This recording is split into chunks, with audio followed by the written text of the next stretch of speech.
اور مسائل کے ساتھ ساتھ اللہ تعالیٰ نے اس میں ایک اہم ترین مسئلہ رشتہ ازدواج کے تعلق کو بیان کیا ہے۔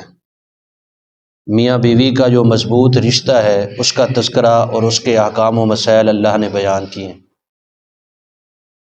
یہ رشتہ ایسا رشتہ ہے جس کو اللہ تعالیٰ نے باقی رشتوں کی بنسبت کچھ امتیازات اور خصوصیات سے نوازا ہے۔ اس رشتے کی سب سے پہلی خاصیت یہ ہے کہ یہ بیسیکلی بنیادی اور اساسی رشتہ ہے۔ باقی سارے رشتے بعد میں مارد وجود میں آئے ہیں، ماں باپ کا رشتہ، اولاد کا رشتہ، بہن بھائیوں کا رشتہ۔ سب سے پہلا رشتہ میاں بیوی کا رشتہ ہے۔ اللہ فرماتا ہے وَخَلَقَ مِنْهَا زَوْجَهَا، سب سے پہلے اللہ نے حضرت آدم علیہ السلام کو اور پھر ان کی بیوی کو پیدا کیا۔ اس رشتے کی دوسری خاصیت یہ ہے کہ باقی جتنے رشتے ہیں وہ سارے کے سارے زمین پر بنے ہیں، میاں بیوی کا رشتہ واحد رشتہ ہے جو جنت میں بنا ہے۔ یا آدم اسکن انت وزوجک الجنہ۔ اس رشتے کی تیسری خاصیت یہ ہے کہ یہ وہ واحد رشتہ ہے جس کو اللہ سبحانہ و تعالیٰ نے آفاقی نشانیوں میں سے ایک نشانی قرار دی ہے کہ دنیا میں بہت ساری اللہ کی ربوبیت اور وحدانیت کو پہچاننے کی نشانیاں ہیں، ان میں سے ایک نشانی یہ ہے کہ اللہ سبحانہ و تعالیٰ نے تمہارے جوڑے بنائے ہیں۔ وَمِنْ آيَاتِهِ أَنْ خَلَقَ لَكُم مِّنْ أَنفُسِكُمْ أَزْوَاجًا لِتَسْكُنُوا إِلَيْهَا۔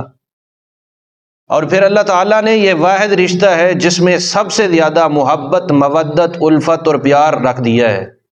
حدیث میں آتا ہے لم تر للمتحابین مثل النکاح، آپ نے بڑے بڑے جوڑوں میں محبت دیکھی ہوگی لیکن نکاح کے توسط سے میاں بیوی کے رشتے میں جو محبت پیدا ہوتی ہے اس طرح کی محبت کسی اور جوڑے میں مثال ہی نہیں دی جا سکتی۔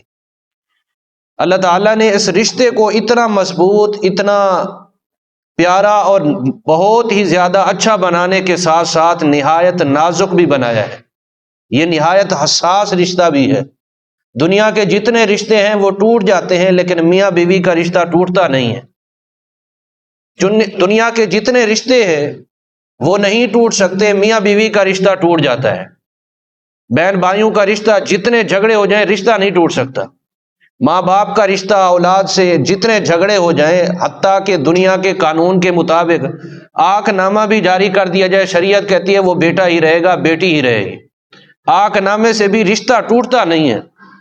لیکن میاں بیوی کا رشتہ وہ رشتہ ہے جو حساس ہے، نازک ہے، بس 3 مرتبہ لفظ طلاق کہنے کی وجہ سے یہ رشتہ بالکل ختم ہو جاتا ہے۔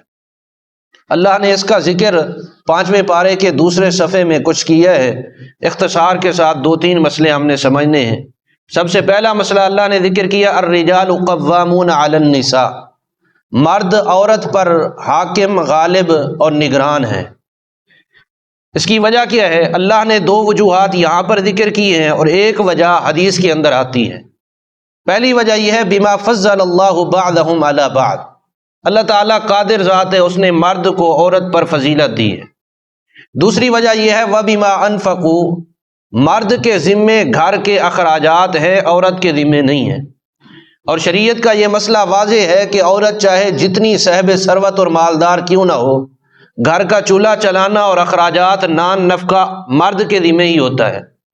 اور تیسری وجہ یہ ہے کہ مرد کامل الاہلیہ ہے جبکہ عورت کی اہلیت ناقص ہوتی ہے۔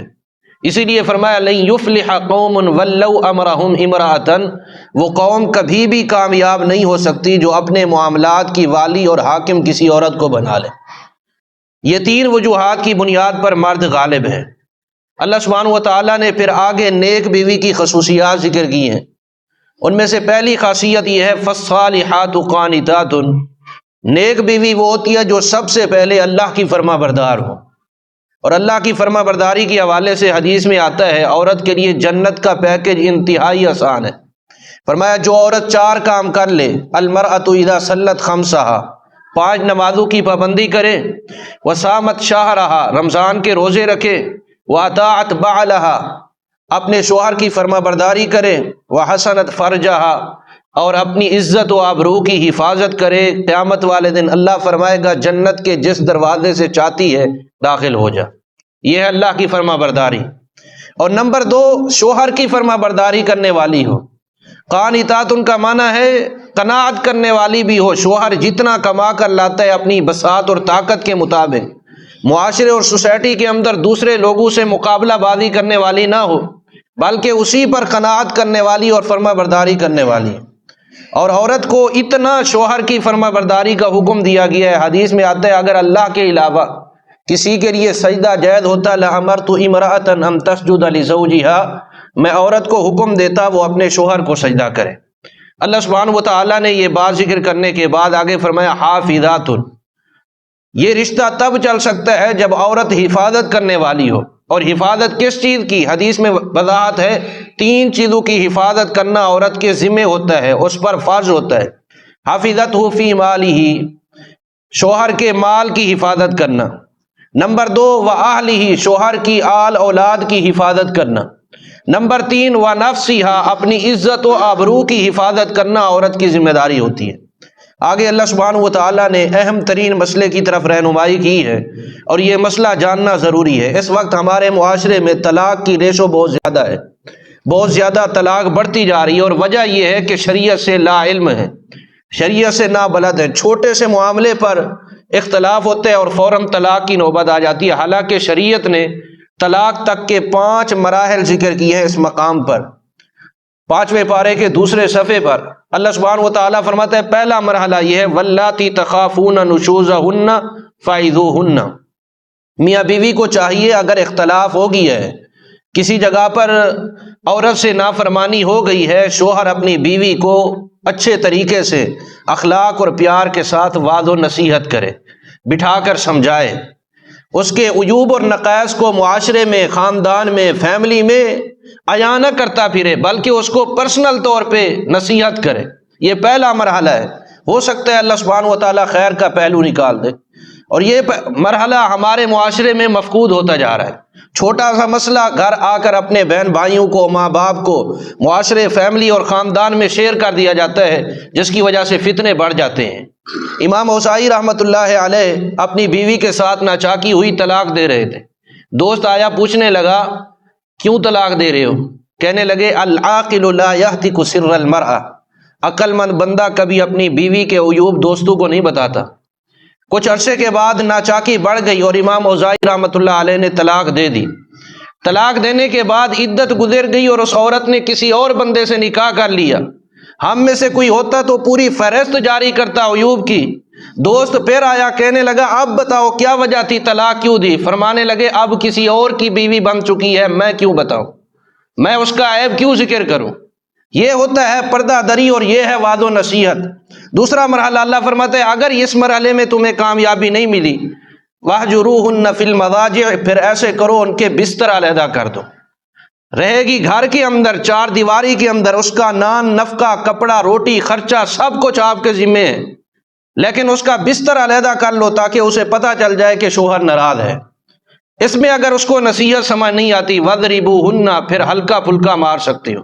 اور مارنے کے حوالے سے شریعت نے 3 پابندیاں لگائی ہیں۔ سب سے پہلی پابندی کہ وَاضْرِبُوهُنَّ ضَرْبًا غَيْرَ مُبَرِّحٍ، ایسا نہیں مارنا کہ جسم پر زخم آ جائے یا جسم پر نشان پڑ جائے۔ دوسری پابندی وَلَا تَضْرِبِ الْوَجْهِ، چہرے پر بھی نہیں مارنا۔